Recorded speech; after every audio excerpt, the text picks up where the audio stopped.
Hey everyone, welcome back to my channel. So today I'm going to be showing you guys how I set up my music videos. So once I get the footage off my camera, it's onto my computer. How do I put it into Premiere? How do I set up Premiere? What are some different strategies I use to make Premiere better to use for me? All that will be in this video, so if you're interested, let's get right into it. Alright guys, so this is what a final music video looks like. Looking at it right now, it looks like an absolute mess, but it is very organized and it's very color-coded, so I know exactly what everything is and where it's supposed to be, but it is kind of complicated to look at. So up here are the layers that you see, down here are the different video layers of the footage that I filmed and synced up with the music. So if I were to start this over, the first thing I would do is go up into File, New, Sequence. You can also push Control-N. So I've gone in and I've made a preset for my video release. You can do this by going into Settings, and then from here you can change whatever you want. Say the sequence name. The main change that I've made is that it's in 24 frames, 1920, so that's very standard. In the tracks, I've gone in and I've turned the tracks up to 10 tracks. It just stops me from having to keep adding more tracks. It gives me a good building point. So I like to start there, but otherwise it's a pretty simple preset sequence. So go ahead and click on it. Before we get into the video, I want to take a second and mention that these workspaces can all be moved so that you can work however you think is best for you. I love having a big timeline over here. The monitor and having the effects down here works really well for me, but you could set this up however you want. Some people will have maybe an effects, Premiere, shut down. That's rad. Great. That's my favorite thing to see in Premiere Pro.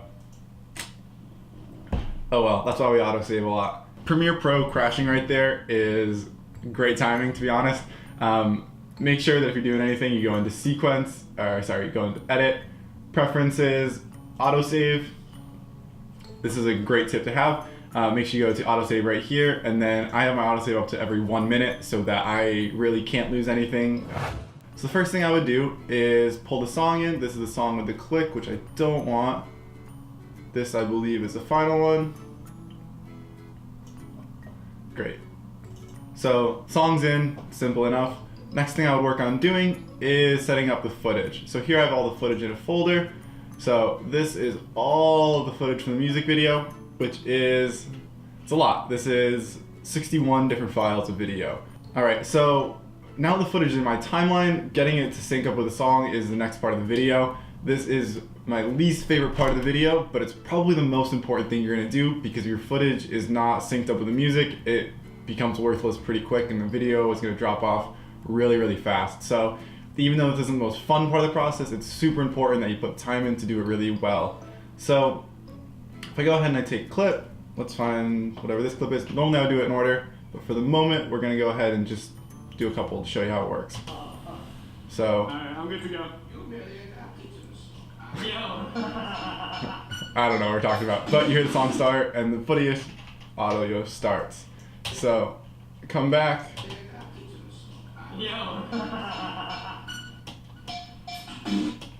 Right out here is where the song starts. So I'll get rid of whatever's before. You could save it as B-roll if you want, but otherwise, get rid of it. So I don't want the audio to just come over here. So generally what I'll do is just move this down a couple tracks, not mute the volume of it. A little Control-Z there. But make that big. Awesome. So now this is ready to come over, and you can find where the song starts here. With this video, I filmed everything in different parts, so there was a ton of syncing to do. So I'll show you how I did a couple of these, and then just cut back to the other video. So, start by soloing this, and then we should be good. So we can see the audio here. I'd like to use the audio waveforms to sync up, so I know the song starts right about here. So the footage should also start right out there when you hear the song kick in. So the next thing we can do is go ahead and check some of these breaks, so we can see like this should line up. Doesn't quite line up. So we can go ahead and tinker this. Perfect. So once these waveforms are lined up, we can hit plus on your keyboard to keep zooming in, minus to zoom out, and then from here it should be pretty good. So we'll go ahead and solo this and see if it lines up.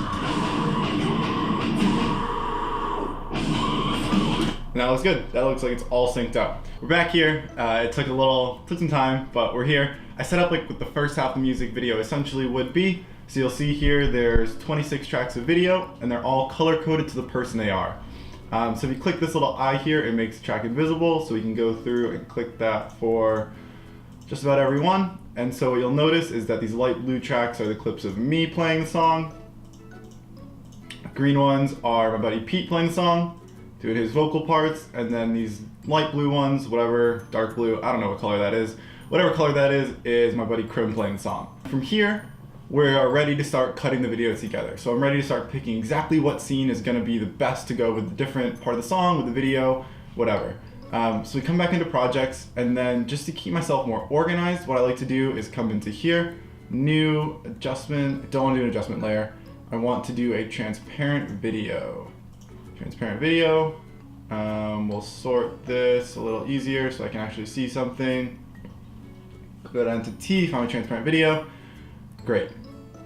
I definitely probably should have started a new project so it wasn't cluttered with the stuff from the original project, but oh well, we're here now. So next thing I'll do is pull out this transparent video. While we're at it, let's go ahead and add some tracks, which I said I didn't need to do. But we'll just add 10 video tracks just to give us plenty of room. So next what I'll go through, and then I'll put the transparent layer over the whole song. This transparent video doesn't actually do anything. It's not visible, you won't see anything, it's transparent. I like it there because it's a color difference, and so it separates for me where I'm building. This is my workspace up here, and then this is just the footage.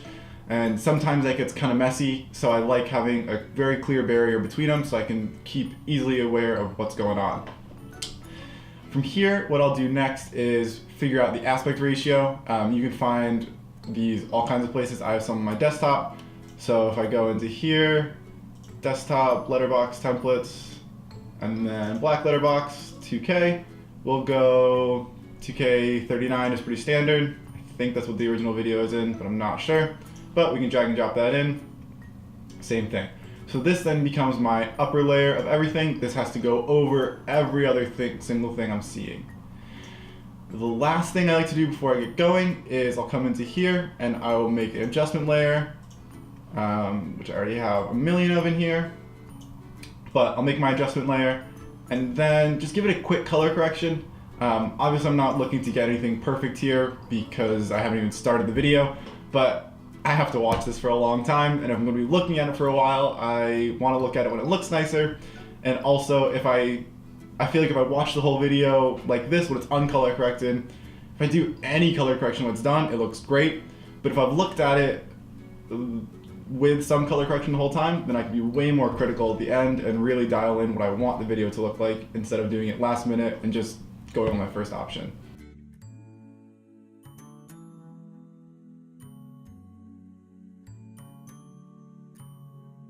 So we'll go through to another clip and make sure it works. That looks fine to me. So this is without the color, this is with the color. You can see already it adds a ton of life into the video, and it's just gonna make my life a little more enjoyable while I'm sitting here watching it over and over. So now we have our general outline in place, our general template for the video. The last thing to do now is just start cutting the video.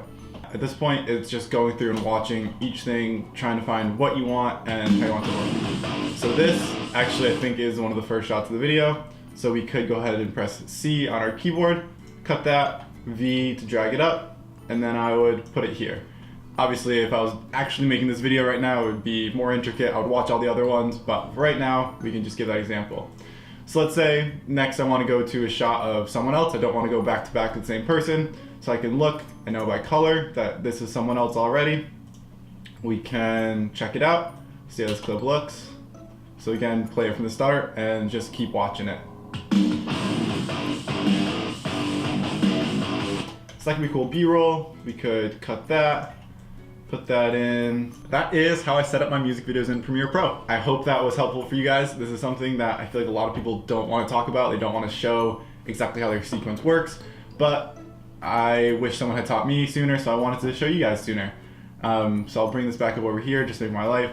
So yeah, you can see this is exactly what we did. We have the clips down here. They're cut up from where I cut the videos out. So anything that's missing probably ended up in the timeline or B-roll somewhere else.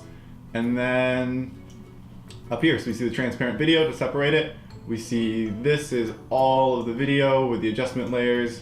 If we zoom in a little, we can see more of what's going on. So there's some cutting, there's a black video here. I don't really want to get into all that's in there because I don't know what's in there off the top of my head anymore. But yeah, so adjustment layer, this is color correction, this is the main one. We can see that simplifies it. Up here, just the boxes. And that's that. So hopefully this helped you guys.